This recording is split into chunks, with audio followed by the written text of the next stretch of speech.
Lounging in a cushioned lawn chair amongst a large pool and a colorful garden, the sun warming my body, I listened to a middle-aged woman talk about love and acceptance. Her blonde hair and tan skin glow in the sun. While talking to me, a smile never leaves her face. When she feels particularly passionate about a topic, her eyes squeeze shut tightly, as if she's trying to fully experience every ounce of happiness. The rhythm of the rise and fall of her voice, as her sentences flow together, soothes me. Right as I feel I'm fallen into her trance, a teenage boy comes up from behind her. He toes slightly towards her with a sneaky smile on his face, and his pointer finger to his lips, mouthing, "Shh." As she starts explaining acceptance in church, the boy delicately puts his hand over her eyes, waiting for her to guess who.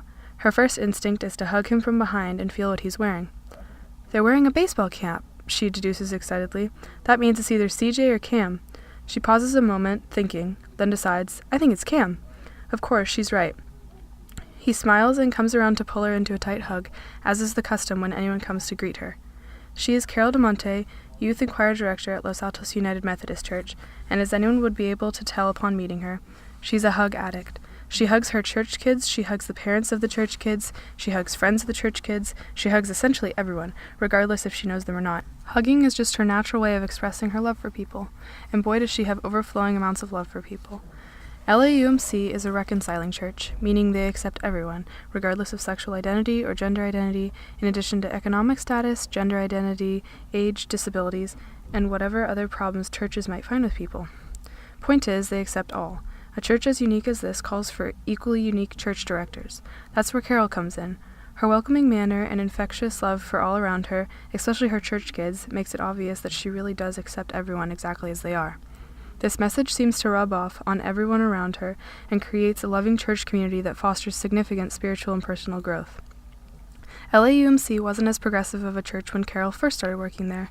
Carol grew up in Oregon, where church was all her extracurriculars. When she came out to California with her husband Dirk after college, LAUMC was the first church she came to. Dirk got a job with the children's choir, and Carol had a job teaching piano lessons. Although the two questioned whether their positions at this church were right for them, 30 years later, both Carol and Dirk now work together as youth and choir directors and love their jobs.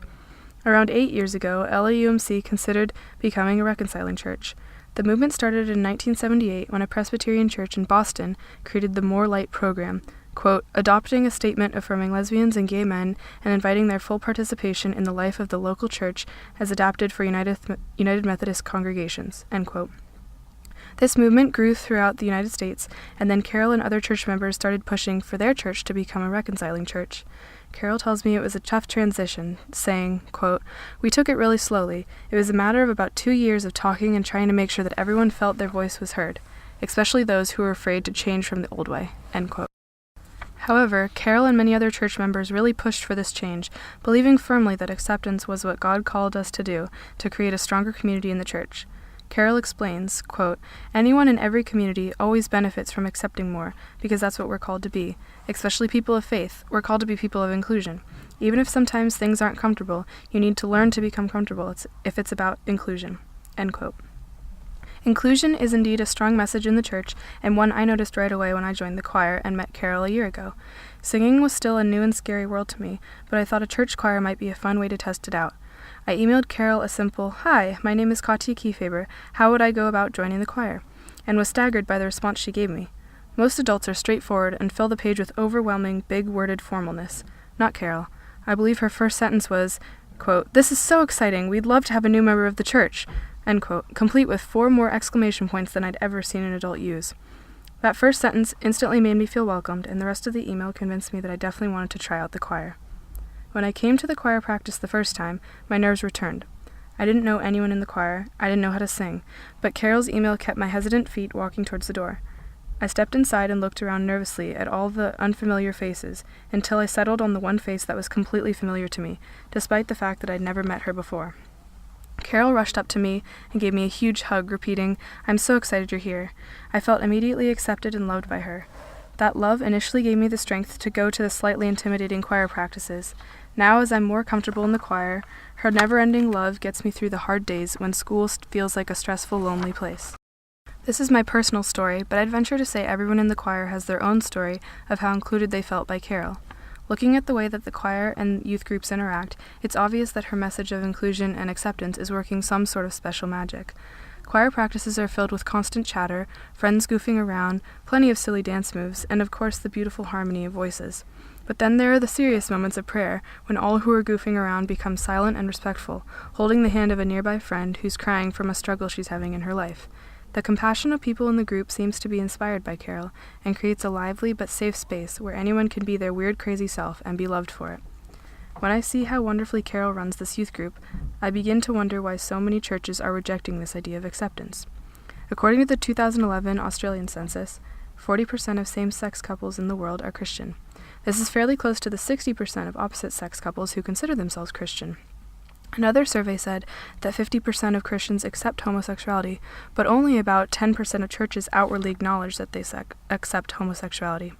If homosexuality in Christianity and acceptance of this homosexuality is that prevalent, why isn't the percent of reconciling churches higher? Of course, there's the standard issue that some churches believe that homosexuality is a sin.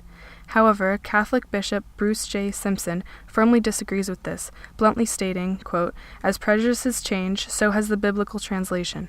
If homosexuality were such a sin, does it not make sense that Jesus would have talked about it at least once?" End quote. Reverend Carolyn Francis also discusses the issue of church acceptance. She disagrees with the idea that homosexuality is a sin that takes away your Christianity if indulged in. She says, "The reality is that people don't lose any of their yearning for spirituality when they grapple with their sexuality. In fact, probably the opposite is true. The reality is that accepting LGBTQ people is an unavoidable issue for churches.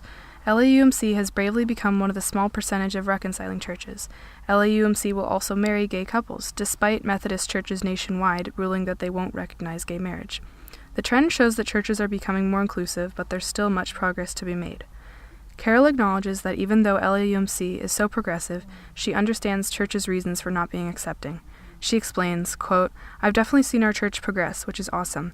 That's why it has so much life. However, there are lots of churches that aren't progressive that are lively. Some people at this point need that. They need a structured church where you have to do X, Y, and Z to get to heaven, and that's okay." End quote. She laughs and adds, quote, "See, I'm accepting of all." End quote. As I write this paper, I think of a comment a guest pastor gave about LAUMC recently. He said, quote, "If I ever met someone on the street who felt a disconnect from the church, who felt that the church wasn't a place where they were included, you know what I'd tell them? I'd point them right in the direction of your church. This church has an energy I've rarely seen anywhere else." End quote. As the congregation responded with loud applause, it struck me how right he was. Thanks to the continual message of inclusion from the church, we're an incredibly passionate and spirited bunch of believers.